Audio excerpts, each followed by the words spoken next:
자, 우리 이스라엘 사람들을 또 뭐라고 말하죠?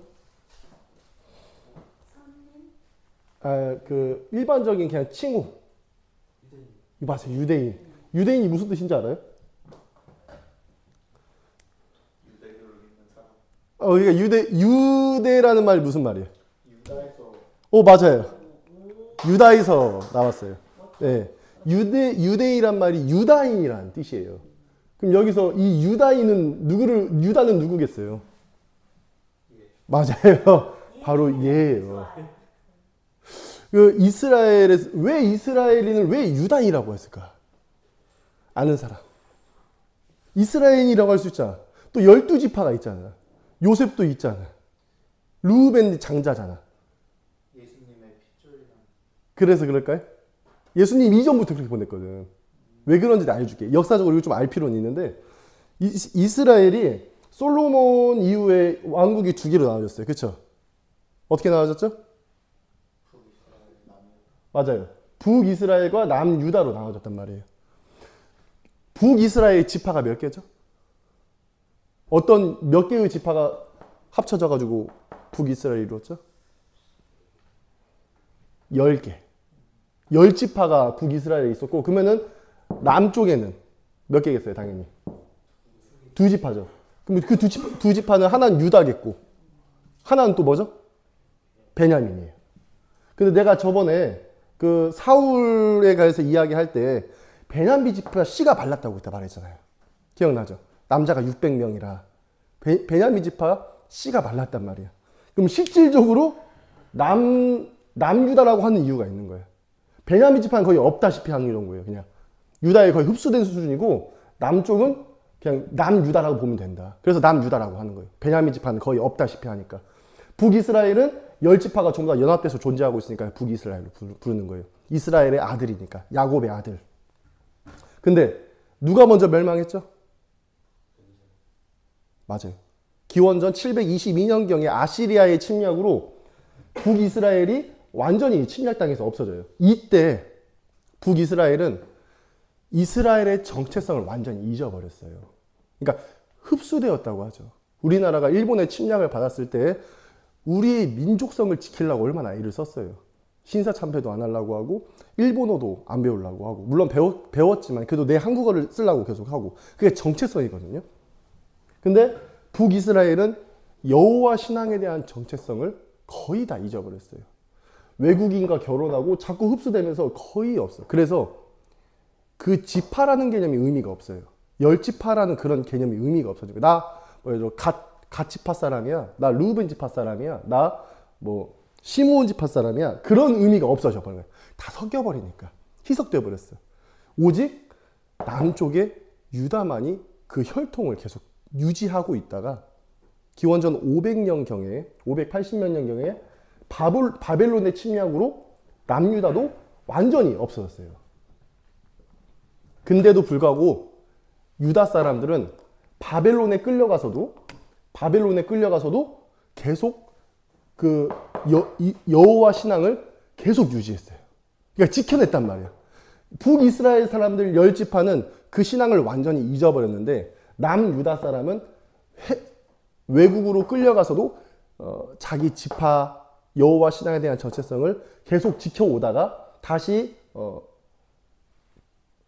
자기 조국으로 돌아와서도 다시 재건하고 성전 재건하고 성벽 쌓고 그러면서 다시 여호와의 신앙을 다시 계속 이어갔다. 결국에는 남은 사람은 유다밖에 없던 거예요.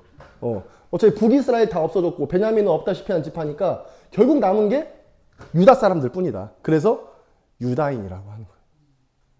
유대인. 근데 이제 그게 시간이 지나와서 지금 여기에 세워진 국가가 이스라엘이잖아요. 지금 현재.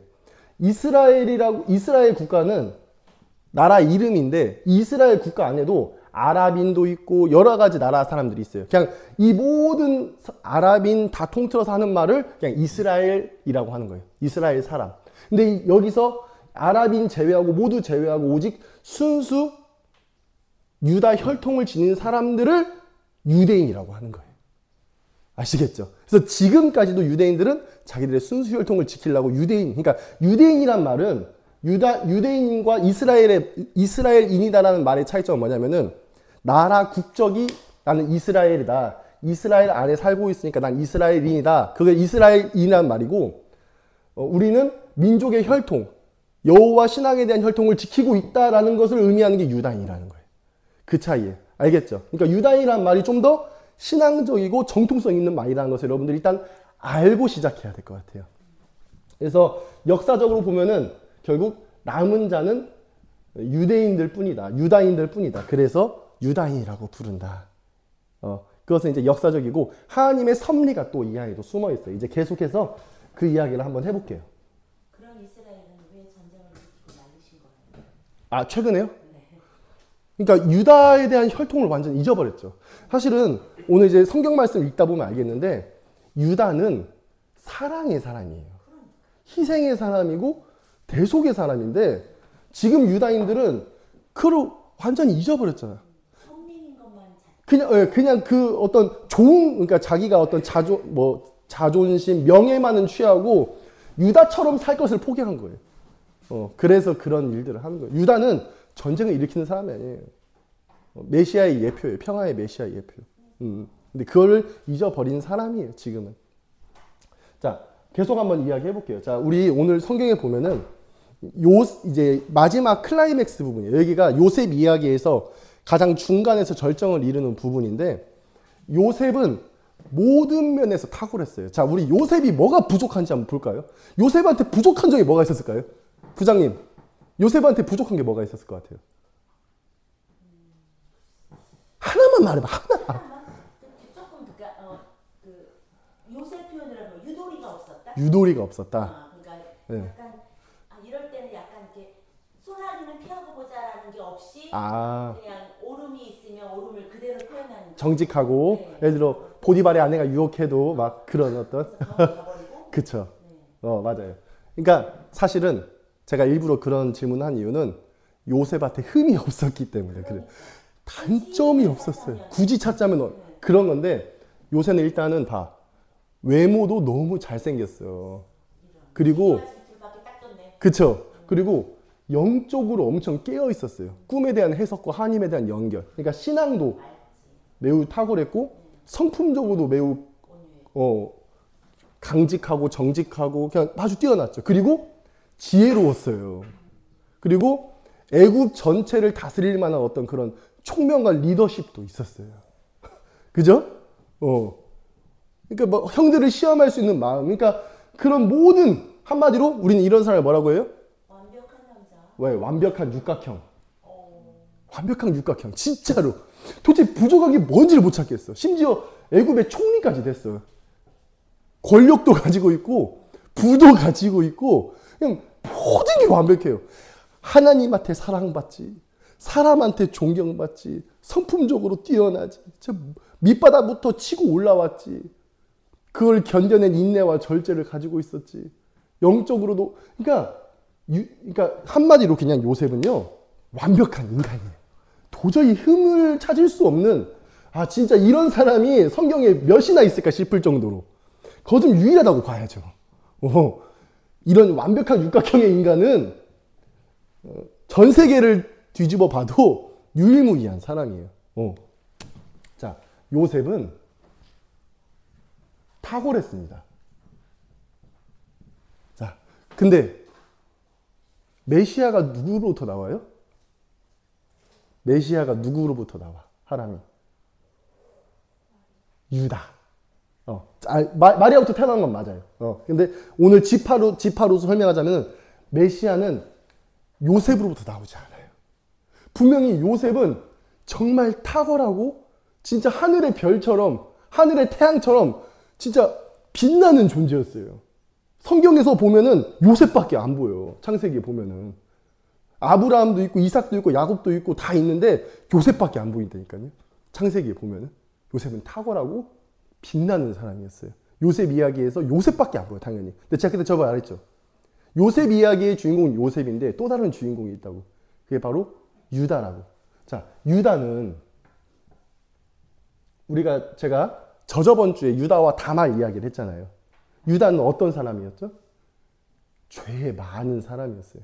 정말 죄 많고 동생도 팔아먹고 며느리한테 죄도 뒤집어 씌우고 자기의 죄가 두 아들한테 전가돼가지고 두 아들도 죄 때문에 다 죽고 아내도 죽고 요셉을 팔아먹었는데 그 팔아먹은 데 대한 책임을 회피하기 위해서 가나안 땅으로 가서 이방이랑 결혼하고 그러니까 죄에 대한 전형이에요. 쉽게 말해서 그냥 평범하다고 하죠. 평범한 사람이었어요. 네, 평범한 인간. 그냥 우리처럼 그냥 죄 많고 우리처럼 그냥 그런 죄에 휘둘리는 요셉은 죄에도 휘둘리지 않는 아주 탁월한 인간이었어요. 근데 왜 하나님께서 유다를 지목하고 유다 혈통을 마지막까지 이렇게 지키게 했을까? 왜 이스라엘 사람을 유다인이라고 부르게끔 하나님께서 그렇게 역사적으로도 역사하셨을까? 그것을 이제 오늘 말씀을 통해서 한번 마지막으로 정리해 보려고 해요.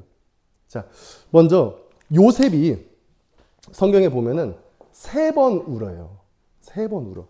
자, 첫 번째는 형들이 감옥에 갇혀가지고 자기 죄를 회개할 때 한 번 울고, 베냐민을 봤을 때 2번 울고, 마지막 3번째 유다의 오늘 본문에 읽었던 고백을 통해서 마지막으로 그렇게 크게 울어요.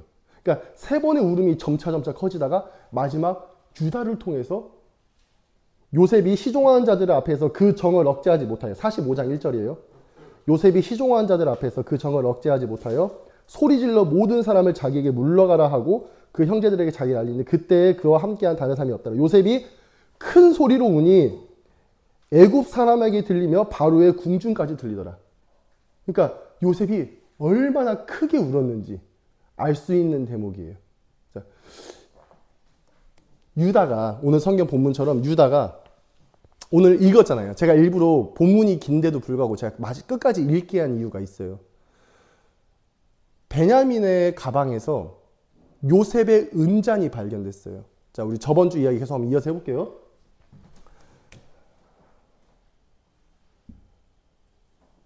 야곱의 형제들이, 야곱의 아들들이 11명의 아들이 와가지고 요셉이 데려오라고 해서 데려왔어요.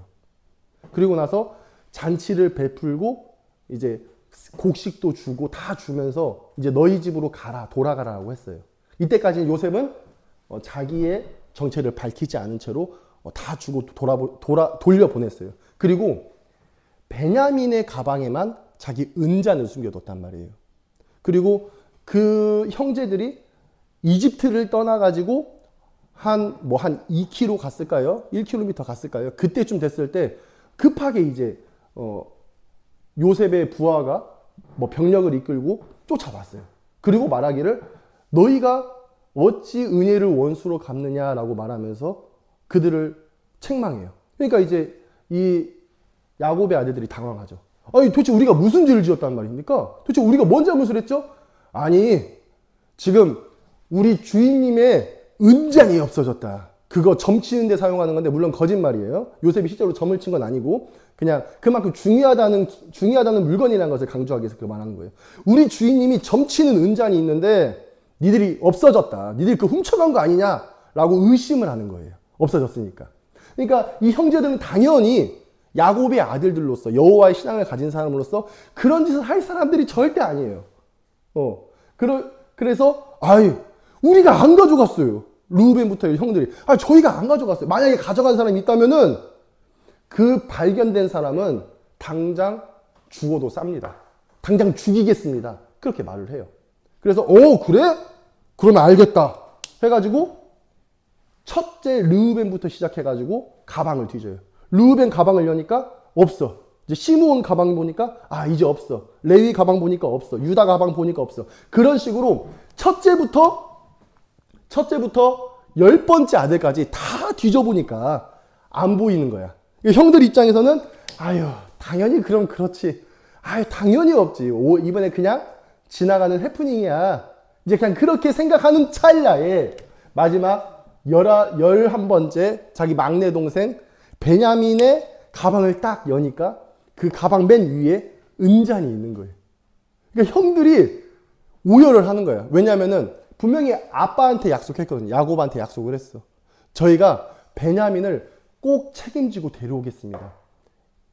아빠가 엄청 걱정했거든. 베냐민 혹여 또 죽을까? 라헬의 마지막 남은 아들인데 혹시 베냐민이 죽을까 걱정돼가지고 안 보내려고 했단 말이야. 우리 가족이 굶어 죽을지라도 베냐민만은 지키려고 했어. 근데 진짜 굶어 죽게 생기니까 유다를 믿고 보냈어요. 야곱이 자꾸 안 보내려고 하니까 르우벤이 말하는 거예요. 아니 아빠, 내가 만약에 베냐민을 못 데리고 오면은, 다시 못 데리고 오면은 내 두 아들을 죽이세요라고 말해요. 이게 엄청 책임감 있는 말 같지만 엄청 무책임한 말이에요.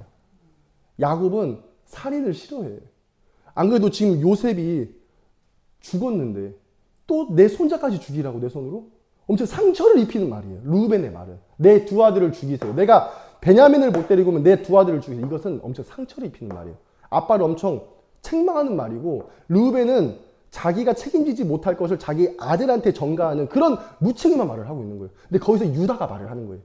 아빠, 제가 혹여 베냐민을 못 데려오면은 제가 평생 아버지의 죄를 제가 짊어지고 사는 거예요. 여기서 유다는 마음이 동해서 베냐민을 보내는 거예요. 유다의 그 자세를 보고, 그 죄를 짊어지겠다는 그 자세를 보고, 야곱이 믿음직스러워서 그래, 네가 그럼 베냐민 책임지고 와라 해가지고 보냈는데, 베냐민이 지금 은잔을 훔쳐간 걸로 발견이 됐어요. 이것은 어떻게 한 거야? 요셉이 꾸민 거예요. 요셉이 일부러 베냐민 자루에 넣어놨어요. 형들을 시험하려고, 형들의 의리, 형들의 마음을 살펴보려고, 만약에 베냐민을 버릴 것인가 안 버릴 것인가 그걸 보려고 요셉이 의도적으로 이런 판을 짠 거예요. 형들은 그걸 몰랐고, 그래서 베냐민의 가방에서 발견되니까 형들이 울부짖으면서 진짜 통곡을 하면서 다시 돌아와요. 이집트를 떠난 지 얼마 되지 않아서 다시 돌아와요. 돌아와가지고 지금 이제 오늘 본문의 말이 이제 계속 나오는 거예요. 자, 유다는 이제 할 말이 없어요. 저희가 죽게 무슨 말을 하겠습니까? 우리가 아무리 정직하다고 말을 한들 이미 이렇게 발견됐는데 저희가 무슨 면목이 있어서 무슨 말을 더 하겠습니까?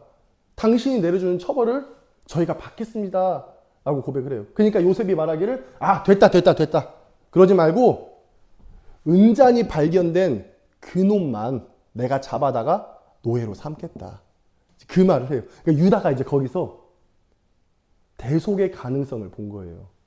대속의 가능성. 처음에는 온 형제들이 다 그냥 노예로 잡혀갈 위기였는데 요셉이 됐다 니들은 다 빠지고 막내 그 은잔 발견된 사람만 노예로 삼는 것이 정당하지 않겠냐, 나머지 너희는 뭔 죄냐, 너희는 집으로 돌아가라 라고 요셉이 말했어요. 그러니까 유다가 거기서 가능성을 발견한 거예요. 노예가 필요하다면, 이 11명의 사람 중에 단 한 명의 노예가 필요하다면 그러면 그것은 나로 대체될 수 있지 않을까? 이제 그 가능성을 본 거예요. 그래서 유다가 여기서 조용히 앞으로 나아가라고 해요. 유다가 요셉 앞으로 조용히 아주 겸손하게 무릎 꿇고서 조심히 나요. 그리고 유다가 말해요. 주님, 제가 한 말씀 알아도 되겠습니까? 제가 당신의 귀에 한 번만 말할게요. 이제 그러면서 조용히 나아가요. 그리고 구구절절 사연을 얘기해요.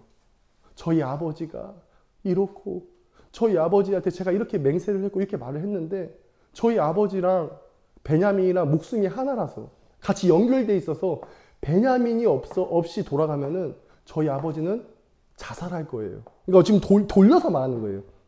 야곱의 흰 백발이 스울로 내려가게 한다. 슬프게. 그 말은 자살한다는 걸 의미해요. 그렇게 될 수는 없지 않습니까? 저희 다 늙으신 아버지를 그렇게 자살함으로써 죄를 짓게 할 수 없지 않겠습니까? 라고 말하면서 혹시 베냐민이 지은 그 죄를 제가 뒤집어 써도 되겠습니까? 그렇게 말해요. 자, 여기서 사실은 유다는 제가 말했죠. 다말 이야기를 하면서 말했어요. 죄가 엄청 많은 사람이에요. 유다는 자기 죄를 깨달았어요. 내가 얼마나 죄인인지. 그리고 다말을 통해서 그걸 발견했단 말이야. 네가 나보다 옳도다라고 말하면서 다말을 통해서 발견했어요. 그래가지고 자기 죄에 대한 일종의 회개를 하게 된 거예요. 내가 죄를 지었으니 내가 이 죄에 대해서 책임을 지겠다. 내가 이 죄를 짊어지고 가겠다라고 말하는 유다예요. 그래서 그 유다가 이런 방식으로 죄를 뒤집어 쓰고 가겠다고 지금 강렬하게, 강하게 말하고 있는 거예요. 내가 죄를 뒤집어 쓰겠습니다. 그러니까 회개한 사람은요, 이렇게 행동해요. 진실로 회개한 사람은 내가 지은 그 죄를 내가 마땅히 다른 방식으로 받기를 원하는 거예요. 대속하는 것. 내가 죄를 지었으니까 근데 우리가 여기서 다른 사람 같았으면은 그 죄를 핑계한단 말이에요. 회피하려고 한단 말이에요. 자, 우리 성경에 보면은 죄를 짓고 나서도 그 죄를 핑계하고 짊어지려고 하지 않는 사람이 얼마나 많이 나와요. 누가 있을 것 같아요, 지훈이? 가인, 맞아요. 그죠? 하나님께서 가인한테 찾아와가지고 내 아우가 어디 있느냐라고 말해요. 그럼 그게 뭔 말이겠어? 진짜 하나님께서 아벨이 어디인지 몰라가지고 내 아우 아벨이 어디 있느냐라고 물었겠어요? 아니죠. 가인한테 돌아보라고 하는 거죠. 네가 죽인 그 아벨 어디 있니? 이거예요. 너 죽였지? 너 어디에 숨겼니? 너 어떻게 은폐했니? 라고 지금 묻는 거예요. 근데 가인이 뭐라고 해요? 내가 내 아우를 지키는 자입니까? 어떻게 해요? 내가 내 지은 죄를 덮어두는 거예요. 모르쇠로 일관하는 거예요. 내가 어떻게 알아요, 그걸? 내가 내 아우 아벨 어디 있는 거 어떻게 알아요, 내가? 완전한 도피, 완전한 묻어둠. 가인은 자기가 지은 죄를 묻어놨어요. 자기 동생을 살인했는데도 불구하고. 자, 그럼 다시 아담은 어땠어요?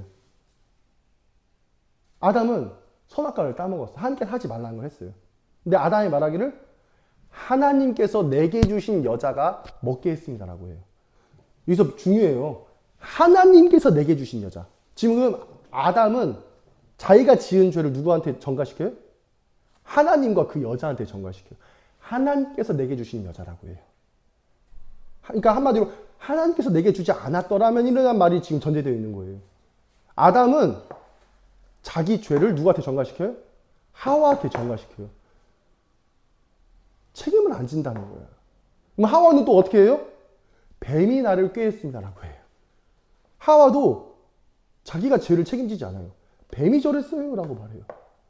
그럼 하나님께서 뱀만 저주하셔요? 아담과 하와 둘 다 같이 그 벌을 받게 하시잖아요. 성경에 또 보면 누가 나와요? 사울이 나와요. 사울 왕. 너 왜 아말렉 족속 내가 할렘 진멸하라고 했는데 왜 진멸 안 시켰냐? 하나님께 제사 드리려고요. 핑계하는 거예요. 또 말해요. 모세가 아론한테 가서 말해요. 아니 왜 우리 이스라엘 백성들을 그렇게 우상 숭배하게 냅뒀으니까 아니 이 금을 용광로에 집어넣었다가 빼니까 송아지가 됐지 뭡니까? 저 백성들이 그렇게 했는데 그렇게 되집어었으니까. 그러니까 아론도 그냥 백성들이 그렇게 해서 그렇게 나왔다라는 식으로 그냥 회피를 해요. 성경에 보면은 자기 죄를 인정하고 자기 죄를 책임지지 않는 사람이 너무 많이 나와요. 아담과 하와와 가인은요, 우리가 봤을 때 죄인으로 보이지만은, 우리가 봤을 때 아주 볼품없는 인간으로 보이지만은, 아담은요, 영생의 인류 최초로 영생의 가능성에 있었던 사람이에요. 어떤 인간도 영생의 가능성에 가까운 사람이 없었어요. 오직 아담만 그랬단 말이에요. 아담 이후로 두 번째 아담인 예수 그리스도가 있는 거고, 첫 번째 아담은 실패했고 두 번째 아담은 성공한 거예요. 다 성경에 나와 있잖아요. 아담은 탁월한 인간이었어요. 영생의 가능성에 가장 가까운 인간이었어요. 근데 그 아담조차도 어떻게 해요? 자기 죄를 핑계한단 말이에요. 자기 죄를 남한테 전가시켜요. 하물 유다는 안 그렇겠냐고. 유다도 자기가 지은 죄가 많았어요. 근데 유다도 핑계하려면요, 얼마든지 핑계할 수 있었어요. 이렇게 말할 수 있었어요. 아니 우리 아빠 야곱이 요셉을 편애하지만 않았더라도 내가 요셉을 팔 일이 없었잖아. 그죠? 우리 아빠 야곱이 요셉을 그렇게 편애하고 막 좋은 옷을 입히고 형제들 다 있는데 그렇게 맨날 걔만 사랑하고 걔만 무릎 위에 앉히고 그러지 않았더라면은 내가 내 동생 요셉을 노예로 팔 일이 없었을 거 아니야 라고 말할 수 있잖아요. 충분히 그럴 수 있잖아요. 우리도 얼마나 그렇게 부모님 탓을 많이 해요. 우리 얼마나 부모님 탓을 많이 해. 부모님이 날 그렇게 안 낳아줬더라면은, 아니 부모님이 이때 이랬더라면은, 내 부모님이 부자였더라면은 내가 이렇게 안 살 거 아니야 라고 우리가 핑계를 얼마나 많이 해요. 유다도 그런 입장이 있었단 말이에요. 핑계할 수 있었어요. 요셉을 노예로 팔 때에도 유다의 형제들 시므온, 레위, 그냥 그 사람들이 야 너희가 그때 요셉을 죽이려고만 안 했더라도 내가 노예로 팔 일이 없었을 거 아니야 라고 말할 수 있었어요. 그죠? 또 요셉이, 또 유다가 또 이렇게 말할 수 있어. 아니 그때 아둘람 사람 히라랑 친해지지만 않았더라도 내가 가나안에 갈 일이 없었을 거 아니야. 그때 다말이 그렇게만 안 했더라도 내가 성범죄할 일이 없었을 거 아니야. 그러니까 유다도 핑계는 많았단 말이야. 한마디로 말해서 내가 이 죄를 책임질 만한 핑계가 많았단 말이에요. 책임지지 않을 핑계. 근데 유다는 어떻게 했어요? 내 죄야 라고 말했단 말이에요. 거짓 성경에서 유일한 사람이에요. 다윗과 함께. 아시겠죠? 사울도 왕의 자질을 가지고 있었고 하나님의 택함을 받아서 왕이 됐는데 사울은 자기 죄를 핑계했단 말이야. 하나님께 제사 드리려고 가져왔단 말이에요.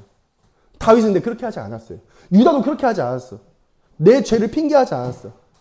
오히려 형제들이 그렇게 잘못을 저질렀을지라도 아버지 야곱이 잘못을 저질렀을지라도 내 죄입니다 라고 인정했던 사람이에요. 거기에 내 죄가 있습니다. 사람은 남의 죄는 사실 못 봐요. 근데 우리가 명백하게 볼 수 있는 게 있다면 바로 내 죄뿐이야. 우리가 남의 죄를 어떻게 봐? 내가 그 사람도 아닌데. 근데 다만 우리가 알 수 있는 건 단 한 가지가 있다면 내 죄는 내가 알아요. 내 죄는 다른 누구보다 내가 명백하게 알 수 있어. 내가 마음으로 저지르는 죄, 마음으로 미워하는 죄, 마음으로 원망하는 죄는 나만큼은 그래도 내가 제일 잘 알아요. 내가 정직하다면. 그래서 다른 사람의 죄인인 건 몰라도 내가 죄인인 건 알 수 있었단 말이야. 유다는 그걸 알았던 사람이에요. 그래서 유다는 나머지 형제들 다 냅두고 유다는 이렇게 말해요. 요셉 앞에 나아가지고 하나님 앞에 나아가가지고 그러니까 요셉이 지금 하나님의 그 모습이에요. 요셉과 하나님이 지금 같은 입장에 있는 거예요. 이 형제들 입장에서도 그러고 유다는 하나님 앞에 가가지고 요셉 앞에 가가지고 총리 앞에 가서 말해요. 베냐민의 죄를 루벤이 5년, 시므온이 3년, 레위가 3년, 제가 10년 담당할게요. 이렇게 말 안 해요. 그 죄를 형제들과 나눠서 담당할게요. 그렇게 말 안 해요. 유다는 그 죄를 내가 다 담당할게요 라고 말해요. 그렇기 때문에 이게 자기 죄에 대한 회개고 자기 죄에 대한 감사고 용서받은 것에 대한 감사고 이것이 그렇기 때문에 대속이 될 수 있는 거예요. 그렇기 때문에 유다는 평범함 가운데에서 어떤 사람이에요? 비범한 사람이에요. 자, 제가 다시 말할게요. 요셉은 탁월했다고 했잖아요. 모든 면에서 탁월했어요. 근데 유다는 비범했어요. 자, 그러면 탁월함과 비범함의 차이가 뭔지 알아요? 뭐 같아요? 우리 지훈이. 탁월함과 비범함의 차이가 뭐예요? 모르겠어요? 알려줄게요. 잘 봐요. 탁월함은 모든 부분에서 뛰어난 거예요. 비범함은 틀을 벗어나는 거예요. 우리의 예상, 일반적인 것과 벗어나는 거예요. 우리가 비범하다 하잖아. 그것은 모든 틀에서 벗어나는 사람이에요. 모든 방법을 예측하지 못한 방법으로 해결하는 사람이에요. 그게 바로 비범한 사람이에요. 유다는 요셉처럼 똑똑하지도 않았고 성품적으로 뛰어나지도 않았어요. 높은 지위에 있던 사람도 아니야. 근데 이 문제를 아주 놀라운 방식으로 해결했어요. 어떻게 함으로써? 내가 죄를 짊어짐으로써 해결했어요.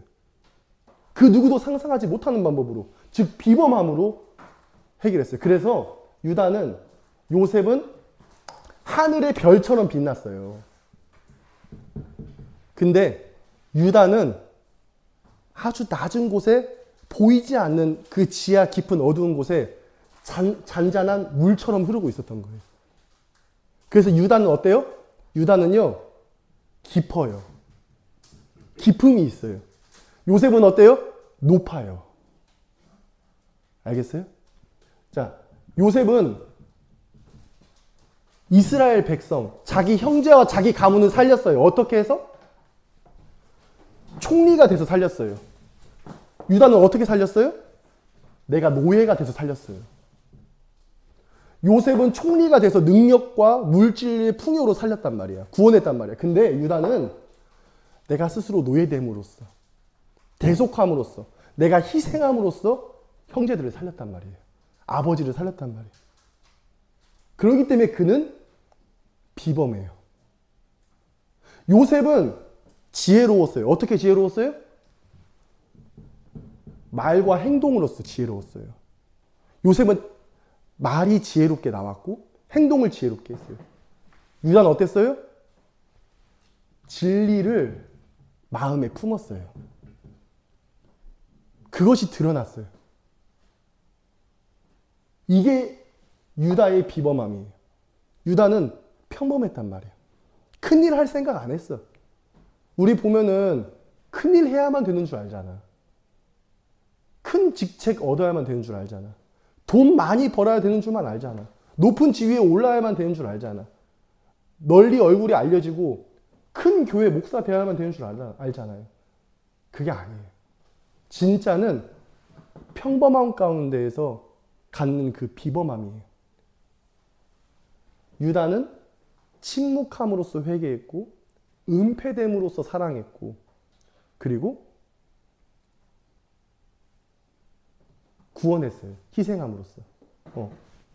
여기서 유다와 요셉의 차이가 있어요. 그렇기 때문에 유다가 이렇게 자기의 죄를 대속했을 때에 요셉이 크게 소리내어 우는 거예요. 요셉이 봤을 때 유다는요, 놀라운 사람이었어요. 이 지구상에서 요셉만큼 뛰어난 사람, 요셉만큼 탁월한 사람이 없었는데 저기 또 한 명의 나의 형제가 아주 탁월한 사람이 있었던 거예요. 내 마음을 감동시키는, 온 우주를 감동시키는, 하나님을 감동시키는 그 사람이 있는 거예요. 그래서 요셉은 세상에서 높임을 받고 세상에서 존귀함을 얻었지만은 유다는 하나님 앞에 높임을 받고 하나님 앞에 존귀를 받았어요. 마지막까지. 거기에 뭐가 있었다? 유다의 은폐된 대속이 있었다. 조용히 침묵함으로써 짊어지는 그 사랑이 있었다는 거예요. 그렇기 때문에 메시아는 유다로부터 나오는 거예요. 요한복음 4장 22절처럼 구원은 유다로부터는 아니라 라고 말하는 거예요. 예수님께서 하신 말씀이에요. 요한복음 4장 22절. 구원은 유다로부터는 아니라 라고 말할 수 있는 이유는 바로 이런 유다의 특성 때문에, 유다의 이 태도 때문에 그러는 거예요. 우리들도 이렇게 죄를 서로 짊어지며 살아갔으면 좋겠어요. 유다처럼. 유다는 충분히 핑계할 수 있었어요. 얘가 잘못했잖아요. 제가 잘못했잖아요. 아빠가 괜히 그랬잖아요. 그렇게 말할 수 있어요. 근데 유다는 그렇게 하지 않았어요. 유다는 내가 죄를 지었기 때문에, 내 책임이 있기 때문에 이렇게 일이 벌어진 겁니다 하면서 그렇게 대속했단 말이에요. 우리들도 어떤 일이 생겼을 때 누군가를 핑계하기보다, 누군가를 손가락질하기보다 그 죄를 감당하고 짊어지는 사람이 되었으면 좋겠어요. 자, 우리 갈라디아 6장 한번 읽어볼게요.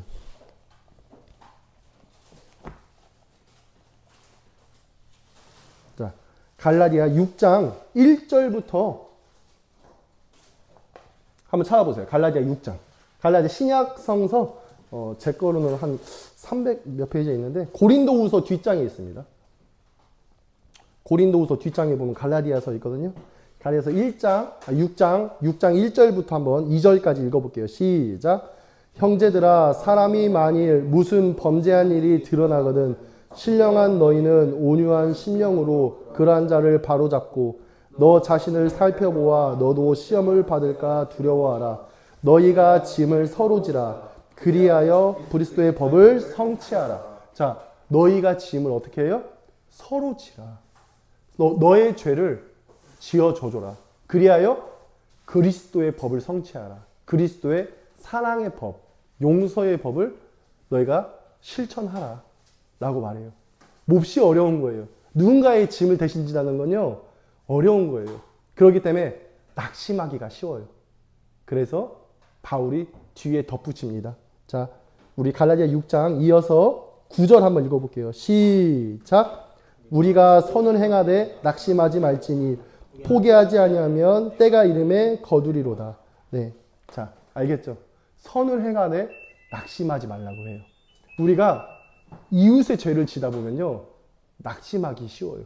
왜? 너무 무겁고 힘들거든요. 근데 낙심하지 말라고 해요. 언젠가 때가 이르면은 하나님 나라에서 인정받는 날이 올 거예요. 유다처럼. 우리가 유다의 마음으로 죄를 짊어지고 살다 보면요 그리스도의 법을 성취하는 것이고 그리스도를 따라 사는 것이에요. 그렇지 않으면 우리가 신앙을 한다고 말할 수가 없어요. 그래서 우리 여러분 모두가 옆에 있는 좀 옆에 사람이 못하고 좀 모지르고 조금 나한테 죄를 저지르고 나한테 잘못하고 나를 스트레스 받게 한다고 너무 타인을 비난하지 말고 그 죄를 묵묵히 감당해 줄 수 있는, 그리고 감당하는 사람은 조용한 법입니다. 감당하는 사람은 침묵하는 법이에요. 그거를 가려주는 법이에요. 그래서 우리가 옆에 서로가 서로의 짐을 지다 보면은 그리스도의 법을 성취하고 그리스도의 공동체가 될 수 있는 것입니다. 그렇게 우리 인피 제일교회 청년들이 전부 다 유다와 같은 마음, 예수 그리스도의 길을 걸을 수 있는 청년들이 다 되기를 예수님의 이름으로 간절히 축원합니다. 하나님 아버지, 오늘 말씀을 통하여서 하나님께서 은폐해 놓으신 말씀 가운데 가려진 유다의 진심에 대해서 저희가 알 수 있었습니다. 많은 사람들이 빛나고 싶어하고 높아지고 싶어하고 인정받고 싶어하는 반면에 유다는 어두움 가운데에서 깊음 가운데에서 자기를 성찬하며 자기의 마음, 자기의 몸을 단련해가고 있었습니다. 하나님, 우리 청년들 모두가 비록 누군가한테 인정받지 못할지라도, 누군가 앞에서 빛나지 못할지라도 오직 하나님께서 알아주시면 된다는 마음으로 살아갈 수 있도록 도와주세요. 오직 하나님께 인정받고 오직 하나님 나라에서 빛날 수 있는 그런 우리 청년들이 다 될 수 있도록 하나님, 우리의 마음을 잘 연단하고 이끌어 주시옵소서. 사랑의 본체 되신 예수님의 이름으로 간절히 기도드립니다.